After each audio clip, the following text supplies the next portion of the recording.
What's the deal? What's the deal? What's the deal? We back live and direct. What's the deal? What's the deal? How you doing, bro? Man, what's going on, man? You feel me? Fresh from out of town. It's a lot going on in LA, man. It's a lot of ruckus done been kicked up since I've been out of town, man. What's going on? This Aiden Ross beefing with Back on Fig? Like, where'd this come from? Yeah, it's pretty crazy. I think so Aiden Ross went to the club. They Not Like Us was playing, and he said something about it, and pretty much that just sparked the I think people were kind of, you know, right now, if you say something about it, people might come for you. And he was kind of like, I don't give a fuck, pretty much. I'll smack one of you niggas type shit. Oh, yeah. He talking heavy like that. Yeah. He must have been in there off too much tequila. Off the yak. Yeah, he was tripping. And then I think from there, Smacc has said some words to him. AD said some words to him. Eventually, he came out with the video. I'm going to be in L.A. You feel me? Y'all not going to do nothing to me, whatever. And then he ended up apologizing after some phone call or something happened. I'm not too sure exactly what transpired to make him apologize, but he did end up apologizing. So, yeah, I went back down the timeline chronologically and I watched the videos. So the Not Like Us come on, boom, Aiden say what he say, and Smacc has a crash out. Apparently, you know, Smacc, he be crashing out.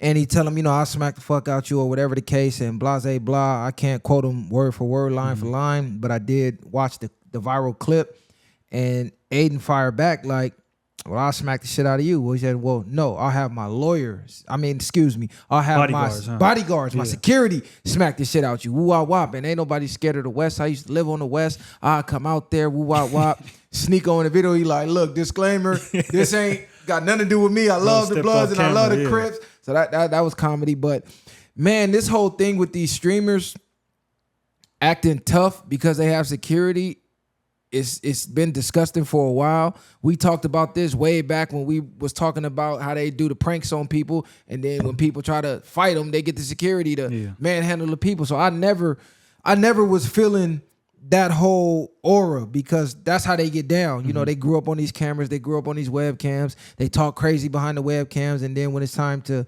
stand on the words that they say is, oh, I'm gonna get my security. Then it went from I'm gonna get my security because I guess Aiden got on a call with AD from Community, and AD was like, look, bro, LA a little different. We don't give a fuck about security. Like, we grew up popping security. Niggas will run down on you still. You know what I'm saying? We grew up rumbling security at the clubs, and we grew up sparking security. So all that security shit don't mean nothing. And some phone calls was made behind the scenes, and it looked like they squashed it, but Aiden was threatening to sue him after that. Like, oh, well, I'm going to get my lawyer, send me that clip, and blah, blah, blah. And it's like, well, nigga, you kind of initiated that, saying you threatened them. Yeah. You threatened them first. Then when they respond, you threaten them with your security. Then when they respond, and it seemed like it was a little too harsh of a response, is, oh, now I'm gonna get my lawyer. See, that's them police games. That's that shit I don't like. Niggas throwing rocks and hiding their hands. But to me, I got mixed feelings because on one hand, it could be a play for clout to get niggas' names up and niggas run with it, you know, because niggas' names is everywhere.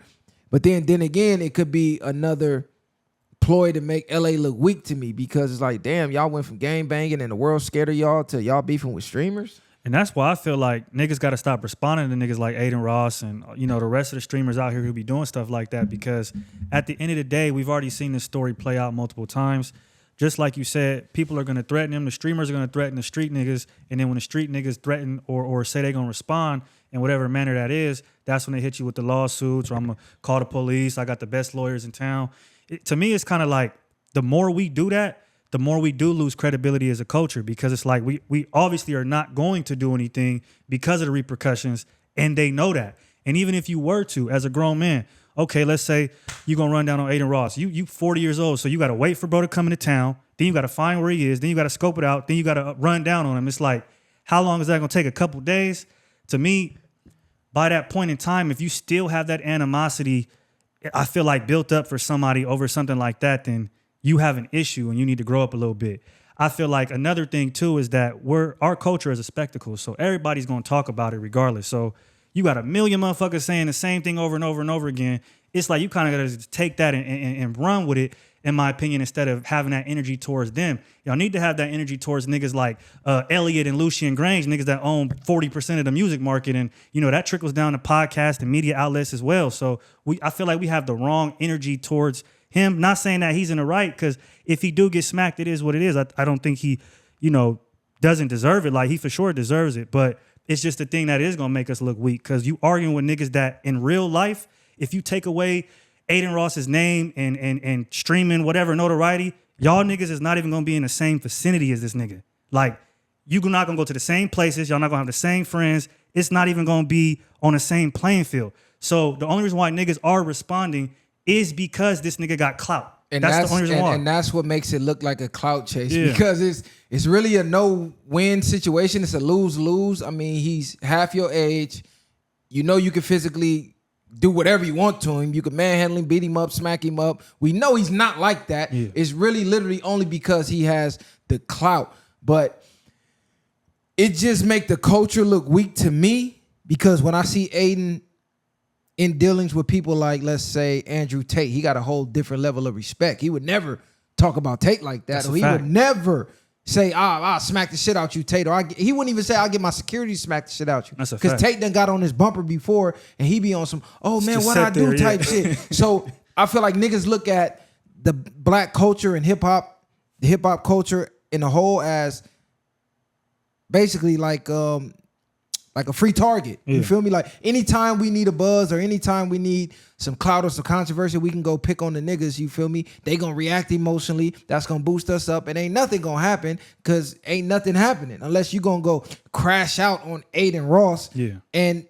throw your career away, throw your life away for a fucking streamer. Then everybody gonna call you dumb anyway. So that's what I mean by it's a lose-lose. You beat him up, smack him up. You don't get no street cred. You don't get credit. Niggas probably gonna vilify you like, man, you smacking this little white boy up, man, you're a fucking streamer. Then you clap him, you man him down, or clap one in security, you catch a case, threw your life away. It was for what? Over content? It's just, to me, it's a lose-lose.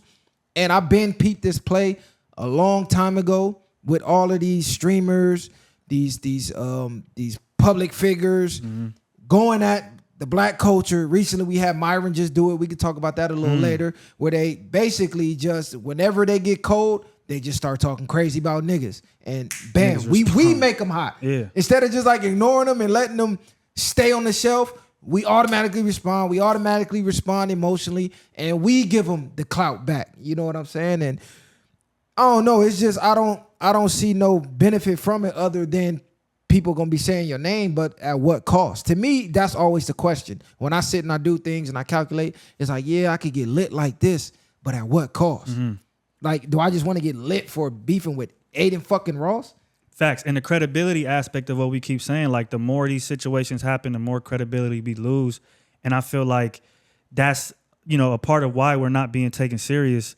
It is because of that. I think we need to, again, just stop talking to these people. You had a tweet talking about we need to have a code of ethics where it's something, if we see something like this, let's ignore it. Let's not even give it the energy because, like you said, that's exactly what they want. They know we gonna respond, and when we do, shit go hot. So it's like that's the only thing that they're trying to get out of it. And then on top of that, you got white men threatening black men, knowing what's gonna happen if they actually interact. It's like these niggas is trying to set traps for y'all niggas. Like, to me, that is enough to be like, I already see the play. I'm not even fucking with it.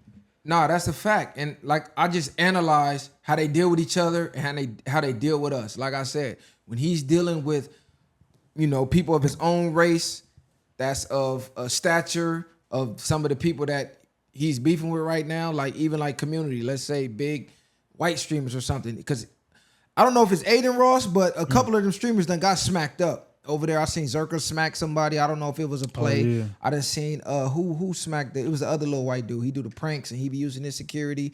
I seen I know what you're talking about. He got smacked too though. He got smacked. You feel me? So a couple of them done got smacked. Sneeko got smacked. So a couple of them have got smacked and got reality checks. But like I said, it's damn near a lose-lose. Even though they are grown men, they still operate and have like the mindset of a child. Like you could just tell because a grown man is not gonna be doing the type of things they doing behind the camera. And for me, we gotta protect our culture better. We gotta have more honor and more structure and more integrity with our culture to where we're not even stupid to them type of levels. Like, nigga, you a low ass kid. I know I beat your ass. What the fuck is the point of me arguing with you? Like, it would be better to be like, okay, let's have a debate. Let's have a stream. Something that we can monetize and make it make sense that way. But me making videos, yelling at my camera, going back and forth with you, talking about check in and LA. Man, you're not checking in Aiden Ross. This nigga's a fucking multi-millionaire streamer. He's Jewish. He got the best security in the world, the best lawyers in the world. Ain't none of y'all niggas making that nigga check in. So all of that is just for clout anyway. If he do come out here, he's gonna be 6ix9ine all over again. He gonna run around with these big ass Navy SEALs, making all these videos, acting like he outside. And who really finna go crash like that for y'all podcast beef? Like, come on, cuz like it's not even realistic. So what's the point? And we got to stop falling back on the for content thing because again, a lot of people like to pick and choose what's for content and what's not. So again, somebody might say something over here and this is for content. Aiden Ross jump out and say something. This isn't for content. So y'all can't have things that are for content and then pick and choose what's for content to you, depending on how you feel about it. And that's the thing. Like when you do things for the content, you open yourself up for people to view you that way. And then when they view you that way, that's why a lot of niggas talk crazy and do things like that because they assume it's for the content, especially the niggas that live inside under, in the basement. They don't think of it as being realistic. So when you put yourself in that for the content field, that's the type of niggas you're gonna come into, path with, and then you gotta figure out, okay, at that point, what do you do about it? And all I see from this is, okay, now the next streamer feel like he could play with the streets of LA and they gonna jump out there when they want some clout. And it's just gonna be a ripple effect. You know what I'm saying? All we gonna do is apologize in the end and maybe do a collab. So now the people that's making content, they're benefiting. But the people that's actually in the streets that's still living and dying for this and saluting to this, they're getting watered down in the world, looking at them as a joke. So now I don't know, it's ugly. Not saying that gangbang culture is a good thing, but it is a staple in the West Coast. It is a big part of the West Coast, and to see it get played with in that type of manner from crazy. People like Aiden Ross, who these motherfuckers wouldn't even say hello to you crossing the street if he was out here without security. And we know this. He wouldn't come nowhere where these type of people is at that he's talking crazy to. So to me, it'll benefit you content-wise, but at what cost? Because motherfuckers might even start looking at you like a joke. Like, come on, cuz you already know what you'll do to him. So what's the point? Like now it look like you clout chasing. Even though you may not, even though he may have said what he said, it'll make it look like you clout chasing. Yeah. That's what it is. I mean, and at this point, you can't really tell. I'm under the assumption all of it is clout chasing. I think the only people that's believing it is the people that's stupid enough to believe it. I mean, when you sit here, you look at the top 5 situation, WAC 100, all these different things. It's like, to me, it seems like it's all for content and it's not necessarily real, all the way to me. I don't really think it's real, but again, that still takes away from the credibility and it puts you in that for content, category where niggas is like, okay, this is a circus. We just play with each other. There's nothing real. There's no real aspect to it. So that's what the shit looks like to me. Yeah, it definitely looked like a clout chase to me. Like I said, I don't know if they was all in it behind the scenes because Aiden actually said they know a bunch of mutual people. OT Genesis, I heard he was like behind the scenes making calls back and forth. AD said Aiden's manager is his boy. So I'm like, well, shit, how much beef do you got? Because if your manager is my boy, and as soon as I see the video you talking crazy, I'm not even getting online. I'm calling your manager. Hey, man, what's up with your mans? Like, what's the deal? What's this about? So to me, that's what makes it a clout chase because you automatically go run to the camera. But it makes sense from a business aspect for content because he's one of the biggest content creators. So if you can get in the back and forth with him, it's almost like a 50 Cent How to Rob thing where somebody bigger say your name, like Jay said 50 name, I'm about $1. What the fuck is 50 Cent? Like you just bigged me up by dissing me. So really, that's really what it was. Like Aiden bigged them up and moved them up a couple notches by dissing them. But I just don't like the culture being played with, and I don't like these people who don't have a voice in our culture having a voice in our culture. It's like if you want to speak on our culture or speak to the culture, you got to do it in a respectful way. To me, no, 100%. That's what I'm standing on. Because if we want to talk about his culture, which is the Jewish culture, you ain't talking about them like that. He not at all. Them letters is coming. Them lights is getting cut off. Them cameras getting cut off. Your water getting cut off. Lawsuits, they gonna make you respect their culture. It ain't no playing. Ain't no back and forth. It ain't no nothing. They not bending. They not folding. And too many times niggas bend, fold, and break. And this is why our culture get laughed at. This is why our culture get no respect. This is why anybody from any fucking culture can just come in when they want to. utilize whatever they resources that they could suck about the culture, get all the monetary gain they can, and when it go cold, they go back to their culture. Yeah, that's Meanwhile, exactly we what standing it here is. with our dick in our hand and our fucking hands in our pockets. Like, what the fuck going on? Even the fact that niggas could play with us, or men could play with us, streamers could play with us, and then we could still turn around and collab with that same person right after that is crazy as well. Like, they just disrespected you. Now you turn around and you possibly might work with them or do something with them just for the content, for the clout. So that's what the whole theme of it is for me. And again, once you get put in that category, I mean, it's a circus. Anything goes. Yeah, he said he apologized. Aiden said he apologized. I guess they got on a call. So now I'm expecting to see them working together, doing some type of content, which it might already be recorded, just waiting for it to come out, waiting for the beef to go through the cycles. And then when I get cold, now the collab will come out. But I will say it's nothing wrong with sitting down with somebody as a man. If y'all had a conversation over a misunderstanding and then now y'all, oh damn, you know, I was tripping. Y'all come to common ground and then y'all want to work together. That's cool. But I mean, come on, this is the content world and everybody's out here making plays. Everybody's, you know, running out of shit to talk about. So they looking for the next big thing that they can do to get the attention. So to me, anytime I see something like this going on, to me, it looks like a play. It might be real. We could be wrong. To me, it looks like a play. Or it just looks like a clout chase. Because, I mean, come on, man. All this no-fly zone shit, we done talked about that 100 times. It's a lot of people that need to be on a no-fly zone, but you're not going to play with their culture like that. Yeah. You know what I'm saying? So, I mean, it is what it is, man. No, that's a fact.